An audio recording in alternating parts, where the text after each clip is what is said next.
Welcome to part 2 of this week's podcast.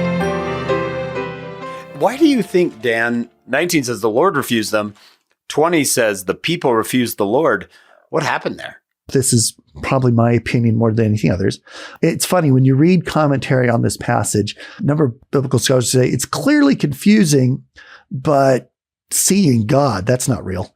So that can't have been what it's talking about. Even if I were a non-believer, I guess I would say this. I'd say, okay, whether or not I believe it doesn't matter. The text suggests that it can happen.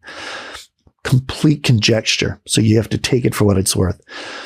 But I happen to think that one of those groups later understood that it is Israel's fault for not meeting God and don't like that story. So they put in this part of the Lord didn't let them. Yeah, it's the same way in the flood story. You have two different versions there. All the animals go on the ark 2 by 2, male and female, including fowl of the air 2 by 2. That's Genesis 5. And then Genesis 6 opens says all the animals went on the ark 2 by 2, male and female, except for clean animals. They went on 7 by 7. Oh, and birds. They also went on 7 by 7. So you're like, so which one is it? And in that case, you can make a bit of a guess as to which one's older. Clean and unclean animals didn't exist in the days of Noah. So you've got someone writing from the viewpoint of the law of Moses, they are writing. Exactly. Interesting. So they're trying to validate the law of Moses and make it older than it seems and throws it back then onto the Noah story.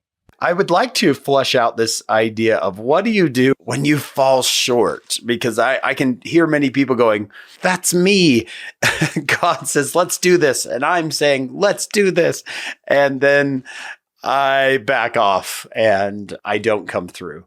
When you say provoke the Lord, can we say, I don't know, I don't want a listener going, God is mad at me, right? But this idea of, what you could have had if you just believed, right? You could have these supernal experiences.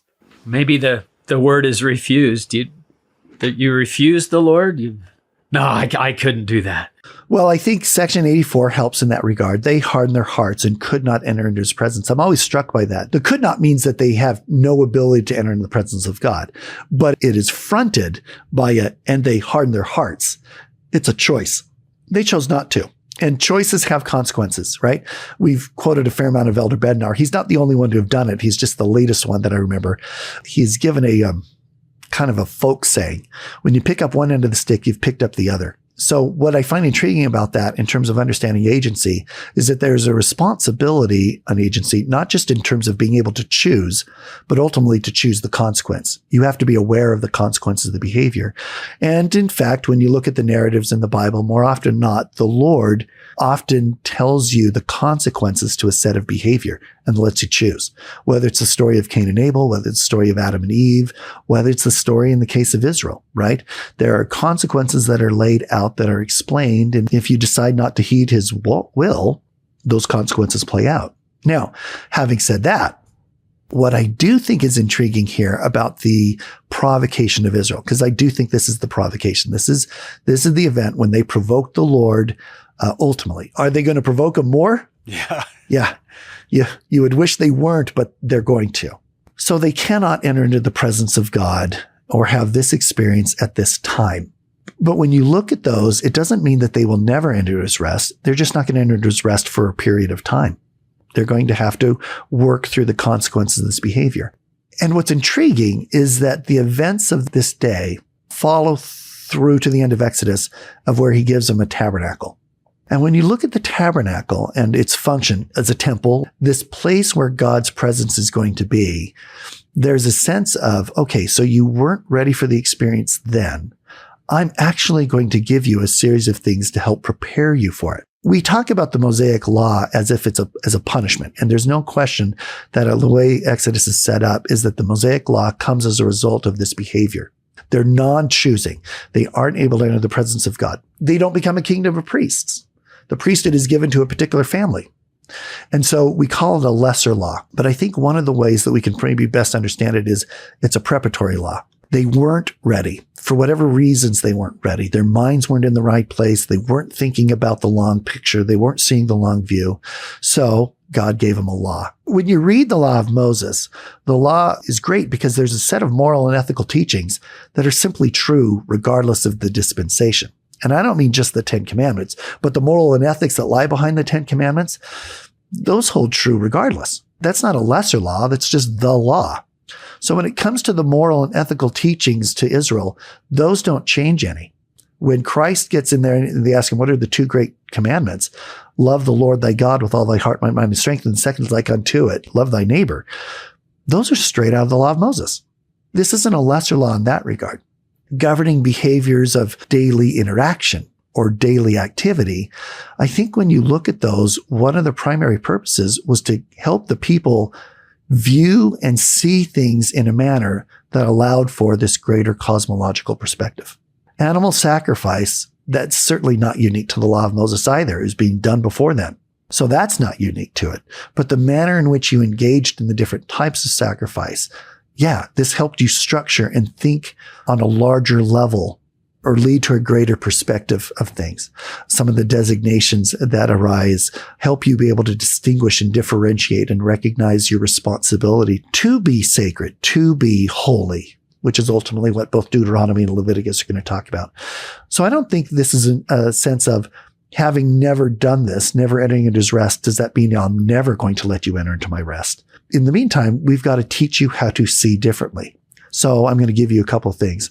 I'm going to give you a law, which is going to teach you how to think differently, how to think of people differently. I want you to, in fact, see people the way I see them. And I'm going to give you a tabernacle, which hopefully will teach you how to see yourself as I see you, for the same reasons that we talked about before with the ordinances and the rituals that become associated with the tabernacle.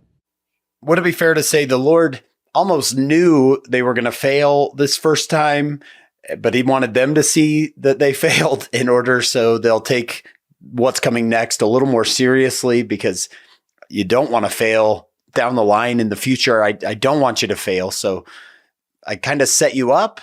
This leads to a question that people have, which is at least students will end up invariably to this point, which is, so how do I have agency if God knows what I'm doing? God knew that they were going to fall. Why did he even have them do it in the first place, right? That's exactly right. So we're here confronted with the omniscience of God up against the ignorance of mankind. I don't have a good answer, except to say when I tell my students, so an example that I give them, I say, if I stood up at the beginning of the semester and said, I know what grade all of you are getting, that would demonstrate my omniscience. But if I don't tell you what that grade is, then your agency is still intact.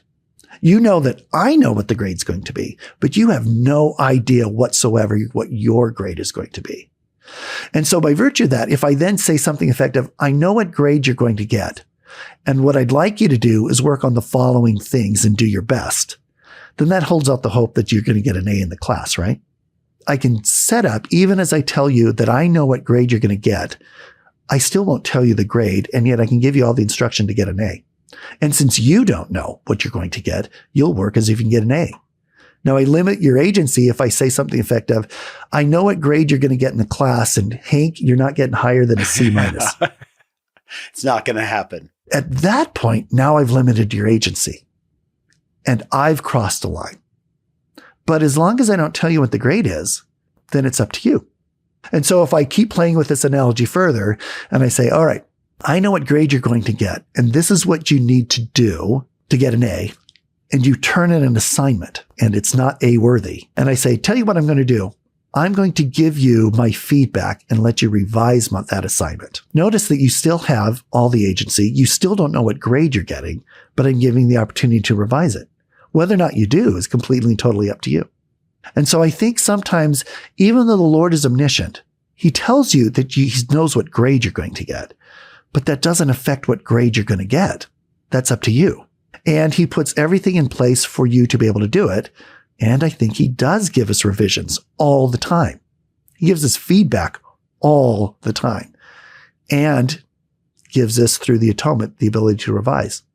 And so as I go back to Israel's experience, to some degree, it is this very kind of tragic story. This is what they could have had happen, but he didn't. And yet the rest of the narrative is basically the Lord giving revisions and saying, all right, here's your chance to redo. You can redo this.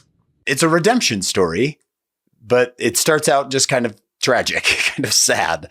You could have had this. You didn't. Okay, let's get you ready. And it's very possible moving forward that individuals did. We simply don't know. I laugh when I hear you explain 19 and 20. The Lord was in, they were in, and then they were out. And I'm like, that's my life right there. That's got to be so typical of everyone's experience. The Lord was in, I was in, and I fell short. I got scared. I drew back. It kind of reminds me of Stephen Robinson's book, Believing Christ. Well, you believe in him, but a lot of us just don't believe him. That was why he wrote it. Just believe him. Believe that he can do what he said he can do. It's back to that confidence. Jacob talks about this in Jacob chapter 4. In verse 11, he says, "Wherefore, beloved brethren, be reconciled unto him, God, through the atonement of Christ, his only begotten Son, and you may obtain a resurrection, according to the power of the resurrection which is in Christ, and be presented as the first fruits of Christ unto God, having faith and obtained a good hope of glory in him before he manifests himself in the flesh." He's not talking about resurrection. He's talking about a particular resurrection, that thanks to Christ, it's possible for you not only to be resurrected, but to obtain a resurrection and a good hope, which in the Book of Mormon is associated with a promise of glory, a hope of glory in him before he ever manifests himself in the flesh. He's talking about receiving exaltation.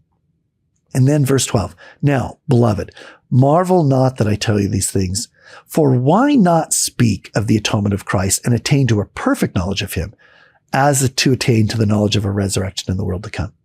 For Jacob, his thinking is, the atonement of Christ makes resurrection possible, but it also makes it possible for exaltation.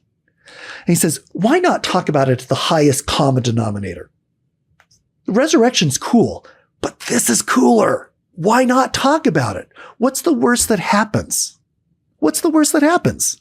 It sounds a kind of a roundabout answer to your question, Hank, of, I don't feel I'm worthy or I've failed and I do these things. And I'm kind of like, yeah, so why not think about it? Right? Why get caught up in the things that can pull us down, the things that keep us from not being ready in 3 days, right? Why not think about it? And if it happens, it happens. I don't know if I can describe it better than that. The commandment to be ye perfect, that we always try to qualify and that we always try to talk about, right? Well, he can't mean this in terms of perfection, and I can't mean that. And I understand all of that. And I know what the Greek word means. And having said that, how much faith should that instill in an individual to know that God thinks you can pull it off? Why would he give you the commandment if he didn't actually think you could pull it off? So I think when God says, be ye perfect, I'm kind of like, so it's achievable. It's doable. And however you want to define it. Ultimately, even if it is a process, so we become perfect in this, and then we become perfect in this, and we become perfect in this, don't be dismayed by the promise itself. God wouldn't give it if he didn't think you could pull it off. Just the fact that he tells you it should give you a lot of confidence in yourself. And then he gives you plenty of material later that says, whether in this life or the next life, you'll endure to the end. I'm not particularly concerned the when, but just know that you can be. It's that confidence. Do you think you can pull this off? Do you think you can engage with these people? Do you think you can have this experience? Whether or not it happens right now isn't the point. But do you see it? Can you see it? Do you imagine it? And why not speak to a perfect knowledge of Christ? Why not? What's the worst that happens? This is just so great. 19 and 20, I see totally differently. Wash your clothes, 3 days, come to me. Okay, here we go. And then they just can't do it. They just either don't believe whatever you said. They're too scared. They're just like, Moses, you go, you go. We can't go. Why in between then of this do we get these 10 commandments? I mean, it's just dropped right in the middle. I think part of it, again, is you're dealing with an amalgam of these different versions, different purposes, different accounts. One of them could be simply the fact that the 10 commandments are universal. These are not part of the law of Moses. These are not a punishment given to Israel. This is just simply the law. We find, granted, in the Book of Mormon, they're quoting the 10 commandments, but you get a version of this in the Doctrine and Covenants, right? You get Christ reiterating the centrality of these commandments in the New Testament. And when you look at the commandments themselves, you can see kind of how they divide out. They deal with your own personal relationship with God, and then they deal with your personal relationship with other beings, other people. I describe it in terms of spiritual development that we have two primary sets of relationships that we're developing. There's this vertical relationship that we have with God that is very personal, very private, right? Nobody else really has that relationship. It's just you and God. And that's got to grow and get stronger and bigger and taller. But at the same time that's happening, this has got to be expanding outward as to who my brother is, who my neighbor is. And if these two things aren't happening at the same time, then one's not really experiencing spiritual growth. So when you look at the 10 Commandments, they really do govern both sets of relationships. The relationship you have with God, the relationship you have with the larger community of humankind. Your neighbors, your family. Yeah. So is that the first 5? Thou shalt no other gods before me. Thou shalt not make unto thee any graven image. Not take the name of the Lord thy God in vain.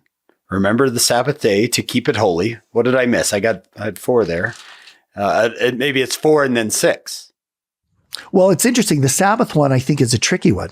Or not tricky, but I think that's kind of a pivot one, simply because the Sabbath is both. It's both a communal day and a day to develop your personal relationship with the Lord. So you've got the Sabbath, but then there's the honor thy father and thy mother. This has to deal with the family. Don't kill, don't commit adultery, don't steal, don't bear false witness, don't covet. These have to deal with your relationship with your fellow beings. We don't have any instruction as to ultimately why. It's separated from the rest of the law that is going to be given in about chapter 20, starting in verse 22. But we do have the separation, and it suggests that the 10 Commandments can be distinguished from the other elements of the law. This isn't the Mosaic law. These are the 10 Commandments. They govern the behavior, and they are guidelines and commandments to be used regardless of what dispensation. So it's very possible that people looked at it and went, well, this isn't part of the quote unquote law of Moses. It's the law, but it was given at the same time, like it's given every dispensation. We're just going to all glump everything together. Do you want to just walk us through these and just kind of say, look, this is different aspect of your relationship with God that this offers. This one is your, different aspects of your relationship with other people that this offers. Would there be a benefit of just kind of walking through them? Do you do that with your students? You certainly can. If you go through the laws, it's not like they're not a step-by-step process per se, but they do lead to some interesting conclusions, particularly when you put them in the context of other set of scripture. Thou shalt have no other gods before me, interestingly, has been prefaced by verse 2, says, I'm the Lord thy God, which have brought thee out of the land of Egypt. So we've got a definition here of godhood, for lack of a better term, a function of godhood. A God is one who is going to deliver, to bring out. To some degree, there's an element here of kinship that is being suggested between God, Jehovah, and Israel, namely that he brought them out of bondage. He's acted as a redeemer in that regard, to follow the Old Testament understanding of redeemer. And by virtue of that, then, I have been your God. This is what gods do, and I've been your God, so I don't want any of their God before me. We have a relationship. We've established a relationship. We've got a history of a relationship. So I will be your God. But the other elements of this, thou shalt not make unto thee any graven image or any likeness of anything that is in heaven above, or that is the earth beneath, or that is in the water under the earth. Thou shalt not bow down thyself to them, nor serve them. For I, the Lord thy God, am a jealous God. But by meaning that he's not jealous in the sense that, again, that he's got some fragile self-esteem, but I take my responsibilities very seriously as a God. This relationship is a real relationship that you and I have ratified. We have entered into an oath. We're bound. And so I'm going to take it seriously. I expect you to do so as well. Do you think he's trying to also correct some of that Egyptian culture that they picked up over the centuries? Was this something that the Egyptians did? We know they did, but so does ancient Mesopotamia, so does the Hittites, so does the Canaanites. This is just what everybody's doing in the ancient Near East. The idea of a monotheistic or a henotheistic approach is kind of unique. But then again, it's not like the Egyptians have the same type of story that the Israelites just had. If there is a relationship with God and delivering a people and moving them out, we don't see that described in the ancient Near East like this at all. This is a unique narrative of a group of people who have this relationship with deity, and it's a covenant relationship. It's not just I'm all powerful. It's a covenant relationship. there's expectations. This is built into our doctrine. We have a covenant relationship with God. I, the Lord, am bound when you do what I say. When you not do what I say, I'm not bound. It's this covenant. If you follow your end of the bargain, I'll follow my end of the bargain. That's how it works. And by the way, it's that allows us to have trust in him, isn't it? Ultimately, that because he takes this so seriously, because it defines who he is in his relationship, we trust in that. That's why, in some ways, faith carries with it even an economic understanding, right? I can trust in that merchant because I know he doesn't cheat. And so we go back to that merchant. Now, I hate saying that because our relationship with God is one that we often described in terms of familial terminology. The truth is, families are bound by covenant too. The genetics are less important in the concept of a family, certainly in the case in the Old Testament and in the New. It's the genetics aren't important. It's the covenant relationship that exists between the members of that. It's the covenant relationship that exists between a father and mother that ultimately defines them as father and mother. Abraham chapter 1, verse 2 talks about how Abraham wants the blessings of the father and the right to administer the same. What's intriguing to me about that is if the blessings are the blessings of the fathers, and the fathers have those blessings, and Abraham wants them and the right to administer them, then that's what makes him a father. The right to administer these blessings. It's not the genetics. So when we talk about the posterity of Abraham, we sometimes do it a disservice if we focus in on just am I the literal offspring of Abraham? It doesn't matter. Ultimately, it's the covenant relationship. Isaac didn't get the covenant because his dad was Abraham. He got it because he was a righteous, worthy individual who came to the Lord. And this is the argument that Christ is making in the New Testament. Just because you're the descendants of Abraham doesn't mean the covenant's yours. And so ultimately, it's this covenant relationship that is stressed. It's the covenant relationships that exist between us and God. We may be the offspring of God, but what makes him our father is his ability to bless us. And what makes us sons and daughters is our choosing to receive. Son and daughter is conditional. We may be the offspring, but we're not necessarily the sons and daughters of God. And when you read about the phrase or read that sons of God or sons and daughters of God in the scriptures, it's always conditional. Yeah, you'll have the power to become the sons of God. Why does he tie this to graven images? I'm not a statue. Yeah, I'm not a statue. I'm a living being. There's an element that lies behind that. And I haven't fully fleshed out all aspects of that. But it is intriguing to me, for instance, but in 3 Nephi chapter 11, they have an experience. And it's, in fact, very similar to the experience that they probably should have been having in Exodus 19. In this case, Christ comes down and they have the opportunity to meet with Christ. Now he is resurrected. And so what do? They feel the prints of the nails in his hand and they thrust their hands into his side. These are intrusive. But beyond that, what's intriguing is he says, and you will do these things so that you might know that I am the God of Israel and the God of the whole earth. What strikes me about that is that somehow this experience must lead you to understanding something about the nature of divinity. There's an element of what it means to be a divine being that will be demonstrated by you touching deity.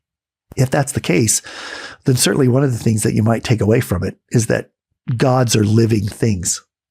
They have bodies. They move. I don't know how far you would thrust your hand into the side, but you're feeling flesh and you're feeling warmth. It's not a corpse.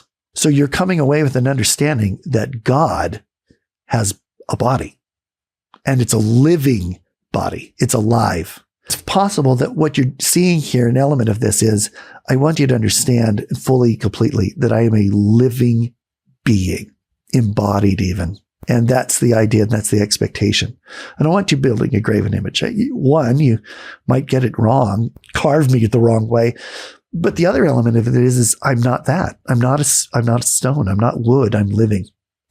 And this concept of a living deity, I think, plays such a fundamental role in an understanding of God, and by virtue of that, this relationship. You have a relationship with a living being. And he says in verse 6, I am merciful. I'm living merciful, showing mercy unto them that love me and keep my commandments. A statue can't do that. A statue can't show mercy. The element of that, if we go with the living body idea, there's an immediacy to it. I mean, you'd pray to maybe an idol for mercy, but in this case, you're going to see, you're showing mercy. This is something that you'll be able to experience. There's a tangibility to this mercy and an immediacy to this mercy. One of the other reasons maybe why you're not to build an engraven image is, to some degree, mankind is that image. So back in Genesis, you have the idea here that humankind is made in the image and form of God. You don't need to build anything else. You yourselves are the tangible symbol of me. So connect that to Genesis 1. God made man in his own image. Don't make anything new. Just look around you. That's exactly right. When you see the rest of the law of Moses, there's no question that God expects you to treat your fellow beings with the same respect and understanding that God himself treats them. That's a fun insight. I haven't thought about that. When God says, thou shalt not take the name of the Lord thy God in vain. When I grew up, it was, you just don't say the name of God casually. Over the years, the idea of covenant, don't take on this covenant without meaning it, taking the covenant in vain. I'm willing to take upon myself the name of thy son. Don't take that in vain. So it's added a little more nuance through the years, but I'd love to hear what you think. I think it's the same way that you just mentioned.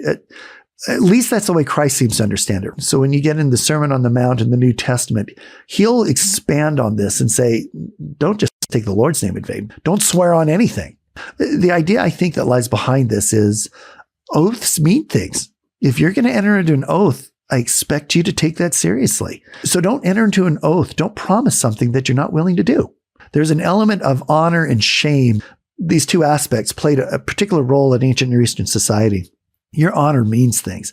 And it does today too, but we play a little more fast and loose with our concept of honor. But back then, that's not the case. If you're going to say you're going to do something, there's an expectation that you're going to do it. You see that in the Book of Mormon as early as chapter 2. The brothers are just absolutely ticked and yet still feel bound to it. That's what I find intriguing by that, right? It's like, Nephi, okay, we have no choice. Because we promised. You're right. Oaths mean things. And so if we take it by that, you can really see it as a reflection, or at least the other side of maybe what we were talking about in verses 5 and 6. The Lord's going to take this relationship seriously. He takes his end of the oath seriously. I expect you to do the same. Don't enter into oaths that you're not taking seriously. Don't promise to do things that you have no intention of doing. It's possible that if you're taking the Lord's name in vain in that sense, you lose the sacrality of the Lord's name. It just becomes common use. You don't mean it. So he's saying your word means things. I'm not saying that I think that the Lord is saying that you always have to be sober and somber, certainly. But he is saying you need to think real hard about who you are and what you're doing and what you've agreed to. Because I do.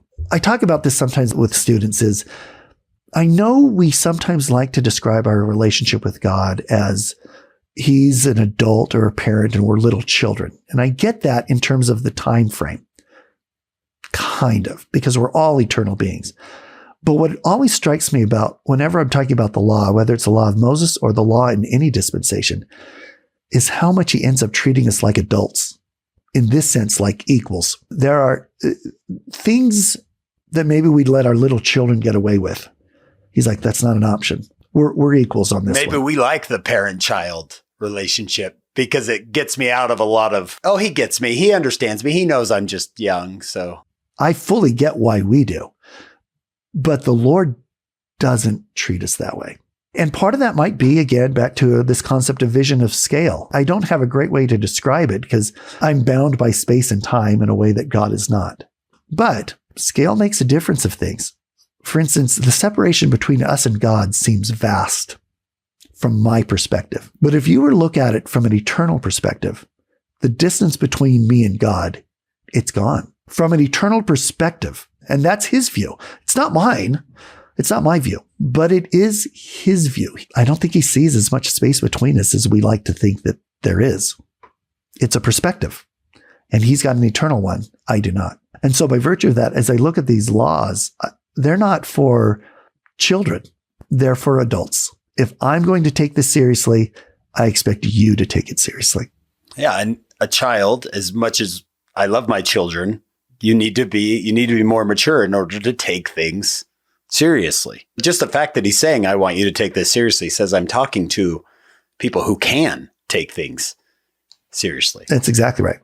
I was just to say, and because of the placement of this, and because it just kind of comes out of nowhere and it doesn't really have the same setup, who knows when this was given? This might have been given earlier to Israel and said, these are your expectations moving forward. So when I come in 3 days, here we go. Let's do this. These are just a set of principles that hold true regardless. This isn't a lower law. This is the law. I love the pivot one you told us about. Like the Sabbath day can be a mix between my relationship with God and my relationship with the community, because from here on out, it's going to be community commandments. The Sabbath is going to be the transition. Never thought about that before. You see in verse 8, you can see a connection between that and the Lord's original offering to Israel to be a kingdom of priests, a holy nation. So now I'm going to give you the Sabbath, and I want that to be kept holy too. And if we're looking at holy is that sense of not just separation, but of completion or wholeness, then it suggests that one of the purposes of the Sabbath is to help us become whole, to help us become complete. When you look at the creation of the Sabbath, it's an interesting place in the creation narrative. Talking about different sources, there seems to be two sources, Genesis 1 and then Genesis 2, which have come at the creation from two different perspectives, right? What's the bridge between those two is this institution of the Sabbath.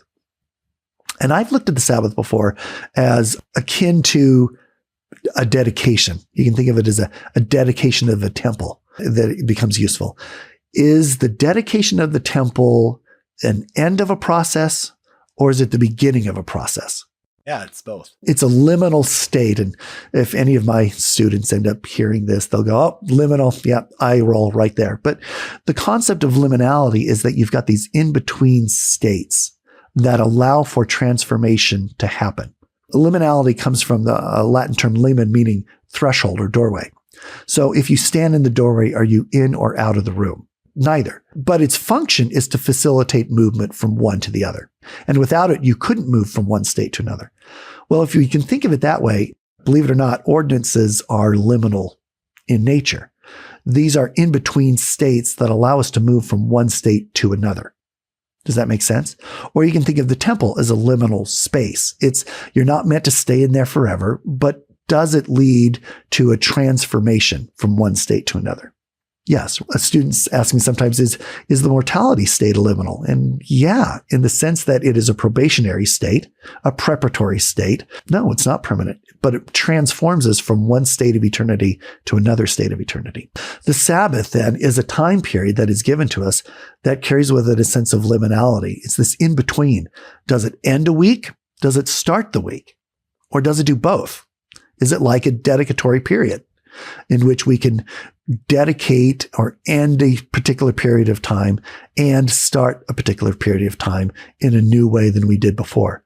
So the Sabbath has a function, and that function is to bring about change and transformation.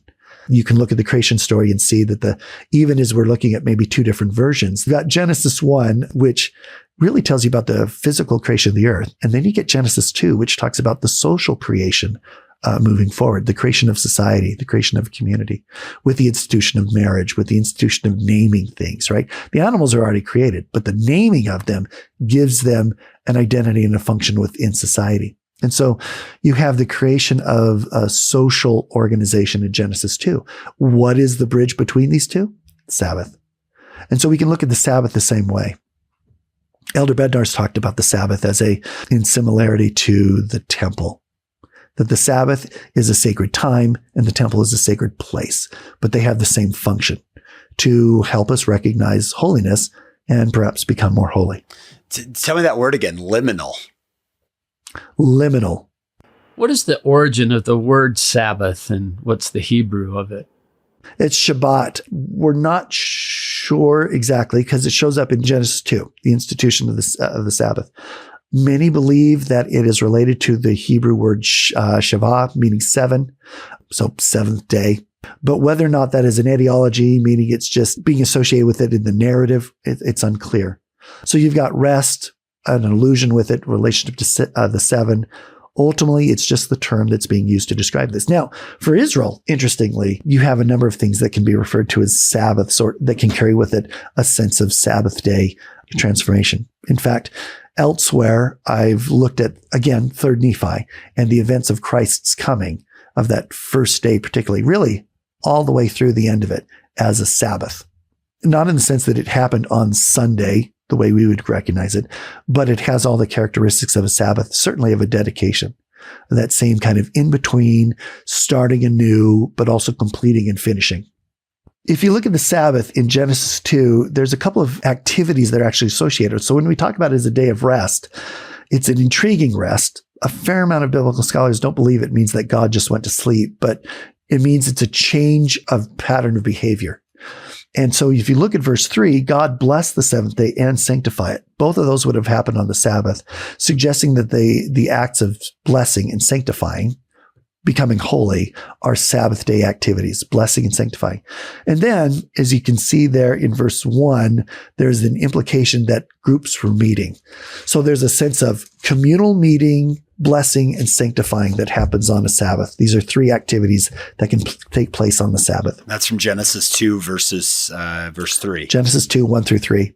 Blessing, sanctifying, communal meeting. That sounds like my Sabbath. Assembly. Yeah, I call it assembly. Quite an explanation on the Sabbath day. Yeah, including in verse 10. So when I say that it's this playing dual purposes, both with your relationship with God and with the community, you can see that in verse 10 when it says this is to be a day of rest then, this new type of day for everybody. And I think one of the intriguing ones is even including the stranger that's in your gate. If you have a visitor who isn't even Israelite, but they're there with you in your household, they should be able to experience the blessings of the Sabbath of rejoicing and of blessing and of sanctification and assembly. The Sabbath is not meant to be a day of just somberness. There's some inclusion there too. There's huge inclusion. This is a day that is set apart for you to recognize and the divine community, for lack of a better term. Or something that Joseph Smith calls the economy of God, the understanding of the relationships of the divine community, which includes everyone, including the stranger. In modern Judaism today, the Sabbath there's a set apart day. And of course, you could use a number of examples, but I'll use Fiddler on the Roof, which I think is a great musical. They have the Sabbath. And in the Sabbath, Tevi and his wife both bless the family, don't they? They open up they light the candles. It's kind of like we're recreating everything. It's dark, and then they light the candles. It's a reminder of the creation. And then you have both mother and father blessing those that are gathered together. And so, and it is a gathering. Everyone's gathered together, including the stranger, the one that came out of the blue, out of nowhere. You've got this concept that the Sabbath is a communal thing to be shared, in which blessing and sanctifying can take place. And it's everybody, whether you're Israelite or not. You and President Monson both love Fiddler on the Roof. He would quote that all the time. But it does carry with it a sense that in some ways you're reenacting the creation story that was done by the Lord himself. I remember they light the candles and they sing the song and they do this. Right. And the musical, but I didn't know that was remembering the creation. I'm going to remember that. And that again reinforces some of the things that we've talked about before with the other laws. The creation narrative is not a separate narrative from the history of Israel. In fact, when you get into Isaiah and elsewhere, the creation narrative and, for instance, the splitting of the Red Sea are going to be treated as the same events. They're on a continuum of the same type of thing. The creation story and the Exodus story are ultimately the same basic storyline to ancient Israel. Come out of the water, right? They both come out of the water. Coming out of the water, older creation narratives are where God is a warrior that fights the monsters. That's going to show up as a description of the Exodus story. So you just have this idea that we're repeating the creation story. And by virtue of that, then you become similar to God. And if that's the case, then yeah, you're doing divine things on the Sabbath, just like God did. It's a chance to be like him. Gives us so often anyway. If we're going to go back to something even earlier, it's possible that we could look at the Sabbath as a day where these experiences that you could have interacting with different members of the divine community, he set one apart. Now, how many of us take advantage of that? I don't know, but it could be. We have one day a week in which the Lord says, I don't want you to worry about anything. Just concentrate on these things. We don't. I don't do it enough, but I always wonder what would happen if I could. I mean, according to the book of Revelation, John receives revelation on a Sabbath. The Lord's day, right? What would happen if I actually took seriously the Sabbath and used it for the way that it could be used? Could the blessings of Doctrine and Covenants 107 actually happen? It's no longer a burden. It's a blessing. It's a blessing. Not weight, it's wings. A place where the community can engage with God. Now, the next one is my personal favorite, which I quote to my children all the time. Honor thy father and thy mother so they don't kill you. Right? So your days will be long upon the land. He moves into family from Sabbath day. This is kind of like creation, Adam and Eve, husband and wife. And covenant, because again, if family relationships are covenantally bound, then this is the element of it. So this is, you are to honor thy father and thy mother. These are individuals that are covenantally bound to you. And again, I can't say that Abraham chapter 1, verse 2 is informing this verse. I don't think necessarily the writers are thinking of Abraham 1 when they're doing that. But we can look at that. And if a father is one who has the right to receive the blessings and administer the same, to some degree, that's a principle of what a father is that is understood by a fair amount of women in the church. Meaning, if you've listened to women's conferences in the past, they were often taught that you can be a mother without having offspring. And so what that seems to reflect more than anything else is this covenantal nature to these two designations. A father and mother isn't just about one's genetic relationship. These are terms that are ultimately associated with covenantal responsibilities. I'll embarrass my boys a little bit here. When they all were in 5th grade and received that maturation lesson that we all got, right? Well, that meant they got to come to dinner with dad and sit down and explain the facts of life. And I'm a professor and I can do that pretty dryly and, right. So they're like, oh, there we go. Thanks, Dad. My oldest boy, Jack, he was good. My younger son, Sam, he had more questions and I decided to bring Jack along with that. And Jack's like, I'm so embarrassed, Dad. I can't. I'm like, it's fine. We can answer these questions. What I would tell them ultimately was, and granted, this more ties into me trying to express their priesthood responsibilities. But I said, here's the deal. In the end, anybody can be a dad, but the Lord wants fathers. And that's a different ballgame. He wants someone who has the blessings of the fathers and the right and the authority to minister the same. Anybody can be a dad, right, but he's looking for fathers. It's not genetics, it's covenants. If we look at it from that perspective, which granted maybe is reading a little bit more into the text than perhaps what was intended, but honor thy father and thy mother would carry with it those covenantal responsibilities that you have for those family obligations that you have. And by the way, you can see that definition of fatherhood in the New Testament with the parable of the prodigal son. In that story, it's a fascinating parable because that youngest son wastes his inheritance. And then when he realizes or comes to himself, it says, as he came back to himself and he realizes he needs help. So he says, I'm going to go to my father, and then says, and I will be his servant, for I'm no longer worthy of being his son. That right there is an indication of an understanding that just because you're the offspring doesn't guarantee that you're a son. That sonship is earned, and he's lost the rights to that. Now, that's the beautiful part of the rest of the parable, and that could be talked about on another day, about how the father, without saying a word, accepts his offspring back as a son, and why the oldest brother has a problem with that, but that's a whole other story. The point is simply this, is that honoring thy father and mother probably ties back to some degree of covenant relationship again. And for a funny version of this is Jeremiah. In the book of Jeremiah, he's going to explain how he doesn't like having to do what he does. He doesn't like being a prophet. He doesn't have a particularly happy message to deliver to Israel. It's not his calling. He mentions, I curse the day that the midwife brought me forth. I curse the man that ran to my father and said, you have a son. So he curses everybody except his mom and dad involved with his birth. Because he's not going to break the commandment. I'm not going to break. I can't curse mom and dad, but I'll curse everybody else involved with my birth. That midwife. Thou shalt not kill. Thou shalt not commit adultery. Thou shalt not steal. The Lord starts rattling off commandments at this point, where the other ones got longer explanations. These ones come fairly quickly. They're somewhat self-evident, I think. Thou shalt not kill. I mean, that's that just holds true with any law code in any place. That's not necessarily unique to Israel's law code. Now, they will qualify this, obviously, as you get into, in fact, in chapter 21, they're going to give a bit of a qualification to this. And so to some degree, you can look at later elements of the law as further explanations or case studies based on some of these principles. But chapter 21, verses 12 and 13, 14, and even 15 for that matter, it continues on into this idea and suggests that there's such thing as manslaughter and involuntary manslaughter and voluntary manslaughter. And I mean, if you look at verse 12, he that smiteth a man so he should die shall be surely put to death. That's the law. But then he goes on to say, and if a man lie not in wait, but God deliver him into his hand, then I will appoint thee a place whither he shall flee. So there is one exception to this, or at least in terms of manslaughter, in two elements of this. One, if you weren't lying in wait. And lying in wait suggests premeditation. If a man lie not in wait and God deliver him into your hand, then I will appoint thee a place whither he should flee. If God delivers him into your hand and it wasn't premeditated, then we have two conditions by which the death penalty is avoided. What is intriguing is those two are explicitly mentioned in First Nephi chapter 4.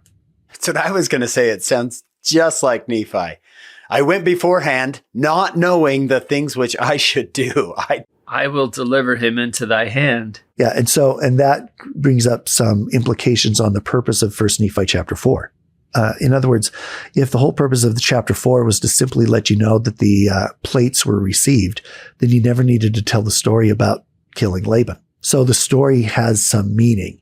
By virtue of the fact that these two are so explicit in that narrative, suggests that there were individuals later that might have been accusing Nephi of murder. And so he gives you the full story. Now, there's more to it, and part of it is a legal explanation as to what really happened. It's almost as if Nephi has the expectation that I've read Exodus. Right. That's the assumption that you know the law and know it well enough to recognize. Yeah. I'm going to tell this story in words that will answer your objections right as I tell it, right? If you know Exodus as well. And then you have verse 14, it says, but if a man come presumptuously upon his neighbor to slay him with guile. In this case, it suggests that you weren't waiting for him premeditatively, or it seemed as if this was a spontaneous running into someone. But the Lord's like, but you really did plan it. Well, then that's still going to count as a murder. Interesting. So he's given these basic principles in 20 and then clarifying some things. Yeah, clarifying elements of this, because the Lord recognizes that there are different situations. And that's one of the great things I think about the law of Moses. Too often it has been generalized. Oh, right? Eye for an eye, for tooth. Well, yeah, but read that passage and see the immediate context, and you realize that that is not the law for everything, right? The Lord knows that mistakes happen. The Lord understands that things happen that were out of people's control, or that was not the plan. And so he's got those covered too. It doesn't mean there aren't consequences, but we got ways to help you out in those regards. Does he do the same thing with adultery? He gives the principle in 20 and then do some explaining later? Or is that not as, or is this more self-explicit? Well, that one's pretty straightforward, but you will have later, not developments, but expansions on this. Like, this is who you're not going to sleep with. This is who you're not going to sleep with. This is who you're not going to sleep with. When I say don't commit adultery, let's carry this all the way through. When you look at one of the more famous ones, the Code of Hammurabi. So Hammurabi was a Mesopotamian king from Babylon. I want to say the Middle Babylonian period, though it's possibly the Old Babylonian period. But in any case, he has a law code. And in there, adultery is mentioned in there, along with these are other people that you shouldn't engage with. And a lot of these, particularly these last 5, these are just basic understandings to maintaining a social institution. You can't have a community if these are not in place.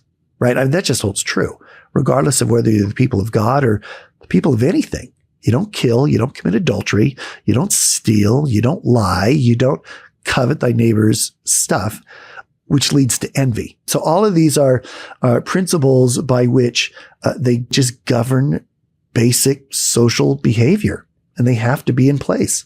Otherwise, you're going to have conflict. And people are too vulnerable to live in this kind of society where there's murder and adultery and stealing and lying. It's just, we kind of saw that back in Sodom and Gomorrah, this idea of it's unsafe, even for strangers. I'd add another element into this too, at least from more of a perhaps a Latter-day Saint perspective. The coveting one is fascinating. The others are actual behaviors. Don't kill, don't commit adultery, don't steal, and don't lie. These are all actual behaviors that you engage in. But coveting is within. You can covet something and no one's going to know, right? So you can even see further development of the 10 Commandments into there's the relationship that you have with God, both external and internal. There's the relationship you have with your fellow beings, both external and internal. What strikes me about verse 17 is how it might hint, even though the text doesn't bring it up here, just by virtue of being a community of God, and this is my assumption, and it's just my personal assumption, that ultimately they're expected to live a Zion-like life. Every other community of God's been expected to live a Zion. The moral and ethical behavior of Israel is meant to be one of a Zion-like people. That doesn't change. Again, the law of God is the law of God, right? The moral and ethical behavior of Israel is held true regardless of what dispensation you're in. And if that's the case, then it would seem to me that the ultimate end, whether or not they achieved it is beside the point, but the ultimate end of ancient Israel was to bring about a Zion. And the law would point you towards Zion, like it does in every other dispensation and in every other community of God. And if that's the case, then it's possible verse 17 hints at Zion-like behavior. It reminds me of the Beatitudes, where you've heard it said of old time, thou shalt not kill, this thesis, antithesis thing. But I say this is a higher thing, and the Savior kind of brought them all in here. But as you mentioned, thou shalt not covet is an in here type of a thing. I'd like that. This is a Zion community area where we're one heart, one mind, even have all things in common. And to that beatitude, this is a place where I'll deviate from, I'm sure, a number of my colleagues, but I don't look at the Beatitudes and the Sermon on the Mount as Christ so much instituting a new higher law, as much as he is restoring the significant principles of the law, of the Mosaic law. Here's what I mean. If you look there in Matthew, those principles, right? You've heard it said, this is verse 21, you've heard that it was said by them of old time, thou shalt not kill, and whosoever shall kill shall be in danger of the judgment. I say unto you that whosoever is angry with his brother without a cause shall be in danger of the judgment, and whosoever shall say to his brother, Raca, shall be in danger of the council. But whosoever shall say, thou fool, shall be in danger of hellfire. Now, notice the next word in verse 23. It's therefore. And that means if we do not take into account verses 23 and 24, even all the way down through 26, if we do not put that into context of those verses, we're not fully grasping what Christ is saying. Does that make sense? The therefore is a cause and effect. It's the same thing we've seen with therefores before. So having instituted this new, you shouldn't even call your brother a fool. Here's why. Therefore, if thou bring thy gift to the altar, and thou rememberest that thy brother hath aught against thee, leave thy gift and go fix it. In other words, it's put into the context of following the law of Moses. If you're going to the altar, and if you're going to bring a gift or a sacrifice, then this is how you should be doing it. I'm not so sure that's the higher law, as much as it is what the law was meant to be and has been lost. It maybe had been diluted a little bit over the years. What's the great commandment in the law? Love God and love your neighbor. And that seems like a higher way to restate the 10 Commandments. And by the way, you can use the Book of Mormon to understand the function of this, because this same set of principles is in 3rd Nephi. 3rd Nephi chapter 12. And there the language is, and you've heard it old time, this is verse 21 of 3rd Nephi 12, that you should not kill, wherefore whosoever kills shall be in danger of the judgment. I say unto you that whosoever is angry with his brother shall be in danger of his judgment, and whoever shall say to his brother, Raca, shall be in danger of the council, and whosoever shall say, thou fool, shall be in danger of hellfire. Therefore, if ye shall come unto me, or should desire to come unto me, and rememberest that thy brother hath aught against thee, go thy way. In other words, the law of Moses may have been fulfilled by 3rd Nephi, but the principle of coming to the altar and bringing a gift is in fact to come unto Christ. That's not him instituting a new higher law. It's restoring the significance of the law. and points to what the law of Moses was meant to do, at least in bringing a gift to the altar. When you do that, it's meant to come unto Christ, come unto him. That's great, because we often do, I think, misunderstand the law of Moses in the way we talk about it. If love God and love your neighbor are law of Moses, and they are, those are internal. Love is a feeling, but it's also a behavior that manifested. And in fact, in Leviticus, where you find the love thy neighbor, the same commandment shows up in the same chapter, to love the stranger. So if someone were to ask Christ, what are the 3 great commandments? They didn't. They only asked him 2. But if they were asked the 3, I think he would have said, love God, love thy neighbor, love the stranger. And they all tie together. But wasn't that a dichotomy they had? There's strangers and neighbors. And that's why the Good Samaritan was, oh, well, who's my neighbor? Ha, ha, ha. And then Jesus expands it to say, well, it's everybody. It's even Samaritans. It's very possible that when Christ is saying that, by saying love thy neighbor, he's incorporating in the love thy stranger commandment that was earlier in Leviticus. Yeah, because a Samaritan is a stranger by that. Right. So this concept of stranger, it plays a role throughout the law of Moses. You're supposed to treat the stranger and love the stranger and care for the stranger. And God loves the stranger, he says in Deuteronomy 10. So I love the stranger. I expect you to love the stranger. And it gives a reason why. Because you too are a stranger. You know exactly how this feels. You know what this is like. And therefore, you should be able to empathize with the stranger. I wanted to throw something in on coveting. There's a great talk from Elder Holland called The Other Prodigal. So many of the Savior's parables are about not coveting, not getting jealous when other people get blessings. And he says in this talk, he quotes someone else. One observer has written, in a world that constantly compares people, ranking them as more or less intelligent, more or less attractive, more or less successful, it is not easy to really believe in a divine love that does not do the same. When I hear someone praised, it's hard not to think of myself as less praiseworthy. When I read about the goodness and kindness of other people, it's hard not to wonder if I myself am good and as kind as they. He goes on a little bit later and he says, most of the thou shalt not commandments are meant to keep us from hurting others. But I am convinced the commandment not to covet is meant to keep us from hurting ourselves. I love that insight, is that God is kind of giving, this is the relationship with you and I. This is a relationship with you and your community. And this last one is your relationship with you and not hurting yourself by constantly coveting. It's the same talk where he says you have to down another quart of pickle juice anytime anything good happens. Every time somebody else has a happy moment. Great talk. Great supplement. So many of the parables, like you said, are many of them, some of them are about comparing. And the same with the laborers in the vineyard. Everybody's happy with their wage until then they look sideways. And that's maybe another way to look at that coveting thing. Dan, this has been a fantastic day. I am really just, again, I feel like I see these chapters brand new. John, I know you feel the same way. You just feel like got a page of notes, and I just feel so blessed every time we do this, Hank. It's just been new insights left and right.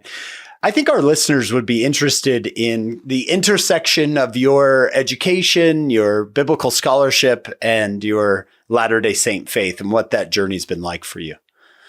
I guess I'd have to say, I believe that during some formative periods of my life, like many, through high school, through my mission into later periods of my life, I've always loved reading. I've never struggled with reading and reading comprehension. Now, I start there for a reason, because primarily scripture text is reading and comprehension. So that's not a struggle that I've ever had. I know plenty of people do struggle with it. I know that that it's not always easy to grasp scripture, the way it's written, the way it's structured, the way it's even formatted. As personal as it sounds, in my patriarchal blessing, and I guess that's where it started. It talked about my schooling, believe it or not, that I would go to more than one school. And I always thought that was intriguing. And truth be told, when I was probably 12, 13 years old, I found out that you could become a doctor without becoming a doctor, and thought to myself, I can pull that off. That might be something I'm interested in. So I kind of already knew about this thing called a PhD, and I knew that I was going to end up with one eventually, whatever I was going to do. On my mission, the first area that I went to, and I just remember this because it sounds kind of hokey, maybe a bit naive, but my mission president gave all the new missionaries blessings in front of their zones. And mine had a blessing in which the mysteries of the kingdom in heaven would be opened up unto me. Now, I don't know if I fully recognize what that means. Having said that, I had the opportunity to dive into scripture study on my mission that I'd never had before. Understanding text, understanding scripture, understanding new perspectives and new ways of doing it. So I just devoured the scriptures on my mission. I read them a lot. And by that, I mean all of them a lot. I remember we had the opportunity to meet with a minister of another denomination. And he said, tell you what, I'll read the Book of Mormon if you promise to read the Bible. But I went, done. I've done that. So here's the book. Let's go. And that love just kind of kept developing. Now, my last interview with the mission president before I left, he sat me down and ended up, I guess, talking to me about some things that were not his normal set of advice given outside. So my friends would go in and they'd say, well, he told me that I should go home and find a good woman and move on in the plan. And right. When he sat down, he looked at me and says, Dan, here's what you're going to have to do. You need to go to school and you need to learn. He says, now, when you do, you need to make sure that you always keep in mind the balance. And he says, and the balance is there's the spirit and there's the intellect. Now, these two work together, but you must balance them. And if you do not have them balanced, you will have failed. And so I left there going, my instruction was I need to go to school and I need to keep that balance. And so that has just kind of followed through. Always loved the scriptures. I was planning on going to international relations, but got the opportunity to go to the Jerusalem program. Went there as a student, fell in love with the ancient world in a way that I hadn't done before. Came back and decided to get my advanced degrees in ancient studies. Got married. My wife hadn't fully graduated from BYU yet. She was finishing up her last year, so I decided to stick around and doing that, work on a master's degree at BYU just to kind of prep, get some writing skills under my belt. And it was while I was there that Brent Topp, who I think you guys have had on already, right? Brent Topp, he had been one of the faculty at the Jerusalem Center. And he said, so what are you doing? And I said, I'm just working for a professor. And now I'm working on this degree. He says, how would you like to teach for us? And I said, oh, that sounds fun. Yeah, I'll give it a shot. And so I got 2 Book of Mormon classes that semester. I always feel bad for those students. I didn't even have a master's degree, right? So I slid into one of these adjunct professors that was teaching without any advanced degrees, 5-6 years older, trying to teach them the Book of Mormon. Some of the Hebrew trainings now kicking in. Things just started kicking in at about that time in my life in terms of being able to understand, comprehend, collate, and begin writing down some of the observations. And so that's kind of where it began. Did that for 3 years, and then it was off to Chicago for learning a set of skills there. And I took in a program at Chicago that trained me in languages. I'm not actually good at languages. I'm competent in them. That's why I needed to go to Chicago, was to gain competency, so that when I would speak and write about these things, I felt confident in my competency. And so that's what I did. I was always able to separate between what the theories of the academy or the scholarship was saying about these things, recognize them for the value that they had, and yet be able to put aside that which doesn't reflect the restoration and the principles of the restoration. Scripture, to me, at least the restoration, opens up a set of texts that I take as seriously as the Bible, therefore opens up my avenues to understanding. Comes back to something I mentioned earlier. I really do believe in the importance of being able to see afar off, to be able to have this cosmic perspective to reality. I think that changes everything. I think it has the potential to bring about that great gift that Christ promises, which is peace. He talks about peace in John, this peace I give unto you that's not like the world, but a divine peace. That peace comes from that bigger perspective. And that bigger perspective is enhanced with the more windows that you have. If all you've got is a biblical text, and if all you've got are academic methodologies, they limit the view you're going to have. They're limited to, honestly, this particular time and space, and a very limited aspect of this particular time and space. But the restored scriptures, along with the Old Testament and New Testament, expand that horizon. They expand the context and the contours of these things. It's through Joseph Smith that we recognize the experience that Israel was given in the first place is a very real experience, a very real one that we all can have, that we all can experience.